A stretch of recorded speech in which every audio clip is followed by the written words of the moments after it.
po jako akawuwo nezibenga zigenda mu ekitavu bannayuganda kye bayinza okuganyulwamu. Okuva mubaka wa Kiboga East era ssentebe w'akakiiko ka Paalamenti akavunaanyizibwa ku by'ensimbi n'okuteekerateekera eggwanga Honorable Dr. Kefa Kiwanuka lwe yavaayo n'asinya ku nsonga y'okujja ensimbi ku akawunti za bannayuganda eziri mu bbanka ssaako n'ensimbi eziri ku mobile money. Buli muntu abadde ayogera kikye omuli n'abamu okulumiriza nga gavumenti bw'eyagala okubba ensimbi z'abantu. Uganda ekoze kyamaanyi nnyo okulaba nti abantu basobola okutereka, basobola okwewola, basobola okukozesa banka.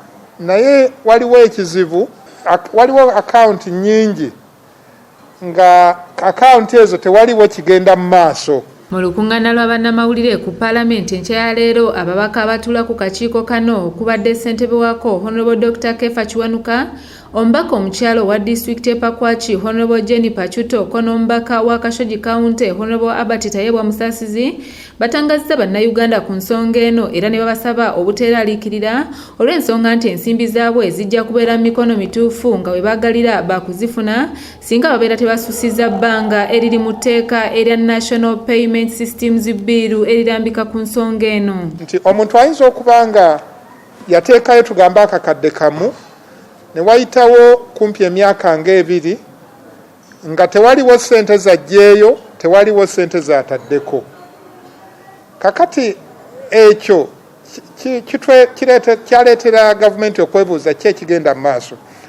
Newankubadde nga mu Uganda si kyamaanyi nnyo nga mu nsi endala, mpadde ekyokulabirako ekya Rwanda account eziri dormant kweganga zo tewaliwo kigenda mu maaso ziri 37% ku bonna abatereka.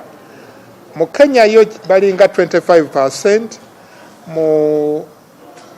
mu Tanzania bali 24%, wano mu Uganda tuli 21%. Okusinziira ku Dr. Kefa Kiwanuka, akawunti okubalibwa nti eri dormanti era ng'eyo gavumenti kwegenda okujja ensimbi ye emaze emyaka 2 nga nnyiniyo tajjaako nsimbi wadde okwongerako so nga aba mobile money ebbanga lya myezi 7 lye ligenda okubalibwanga era nga Dr. Kiwanuka agambye kino tekiri mu Uganda mokka wabula n'amawanga amalala era ng'ekigendererwa kyakukendeeza ku bungi bwa akawunti zino. Abamu bayinza okuba nga bannaffe bakkiridde zirakumwa oba olinga afudde oba olinga mulwadde.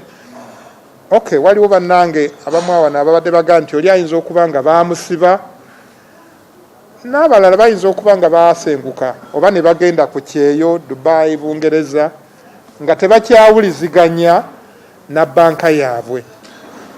Kati ekyo ne kireeta okuba nti banka tekuwuliza naawe togiwuliza, ne beebuuza kiki ekigenda mu maaso n'eno akawunti. Akawunti ezimala emyaka 2 nga tezikozesebwa ate nga ziriko ensimbi, banka yakulanganga mu mawulire eri bannannyinizo nga bw'ataba wazinyegako zitwalibwa mu banka enkulu gye ziterekebwa okumala ebbanga lya myaka 7 nga bw'ataba wazirondoola olwo nga ziryoka zitwalibwa mu kitavu ky'eggwanga nga gavumenti etandika okuziteeka mu bintu ebikulaakulanya bannayuganda. Omutendera ogusooka bw'obanga tolabiseeko okumala emyaka 2 then bakuba mu mawulire nti nannyini akawunti eno yabula, tetumulaba era akawunti eno egenda kuggalibwawo.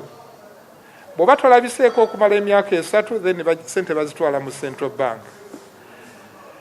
Ennongoosereza ey'akajjamu ebyo ebisinga egenda kusigala nga practice, naye ennongoosereza ezeemu kati ng'etwaliramu ne mobile money y'ey'okugamba nti bw'oba tolabiseeko okumala emyezi 9 then bank egenda kuweereza notice, ekole na notice nti akawunti yo nga tetambula, ekole n'okulanga mu mawulire. Ndisarwa Nandawula ku lwa ABS TV Jakakawuwo okulaba nti dormant accounts ezo zikendeezebwa naye nga zikikola mu mwoyo mulungi.